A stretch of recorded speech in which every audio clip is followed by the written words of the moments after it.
നമസ്കാരം. നിരോധിത രാസവസ്തുവായ നോർട്ടാഡാലാഫിൽ കണ്ടെത്തിയതിനെ തുടർന്ന് ഔഷധ സസ്യമായ ജിൻസെങ് ചേർത്ത ചില കോഫി, ഡാർക്ക് ചോക്ലേറ്റ് ഉൽപ്പന്നങ്ങൾ വിപണിയിൽ നിന്ന് പിൻവലിച്ച് സൗദി. പാർസ കോഫി, ബിൻറാൽ സ്കൈ അതായത് ജിൻസെങ് ചേർത്ത കോഫി, പാർസ ചോക്കോ എന്നീ ബ്രാൻഡുകളുടെ 100 ഗ്രാം പാക്കറ്റുകളിലുള്ള എല്ലാ ബാച്ചുകളും പിൻവലിക്കാനാണ് ഇപ്പോൾ അധികൃതർ നിർദ്ദേശം നൽകിയിരിക്കുന്നത്. കൈവശമുള്ളവ നശിപ്പിക്കുകയും ചെയ്യണമെന്ന് അറിയിച്ചിട്ടുണ്ട്.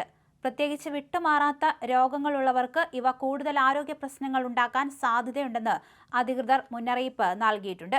അതേസമയം ഇവ ഇറക്കുമതി ചെയ്ത കമ്പനികൾക്കെതിരെ നിയമ നടപടികൾ ആരംഭിച്ചിട്ടുണ്ട്. സൗദി ഭക്ഷ്യ നിയമം ലംഘിക്കുന്ന സ്ഥാപനങ്ങൾക്ക് പിഴയും ചുമത്തുമെന്ന് അധികൃതർ വ്യക്തമാക്കുകയും ചെയ്തിട്ടുണ്ട്.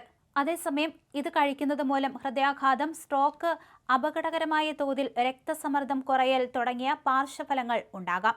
അതുകൊണ്ട് തന്നെ വളരെ കർക്കശമായ മുന്നറിയിപ്പാണ് അധികൃതർ നൽകുന്നത്. കയ്യിലുണ്ടെങ്കിൽ എത്രയും വേഗം നശിപ്പിക്കണമെന്നും അധികൃതർ മുന്നറിയിപ്പ് നൽകിയിരിക്കുകയാണ്.